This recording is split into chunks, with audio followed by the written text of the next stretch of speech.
Celine Evangelista tak tega lihat Stefan William terus dihujat karena berpisah dengannya. Ia beberkan ketakutan jika hujatan itu terus terjadi. 5 tahun menjalani biduk rumah tangga bersama.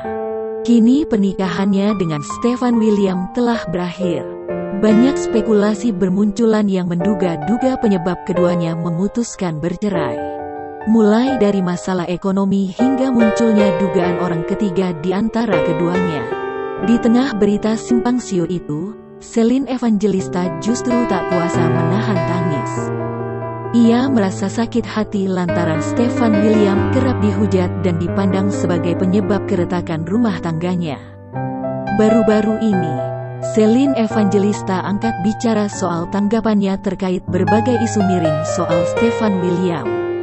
Celine tak ingin sang mantan suaminya itu dijelek-jelekan di sosial media. Bukan tanpa alasan, ia mengaku takut jika suatu saat anak-anaknya akan membaca pemberitaan buruk ayahnya itu.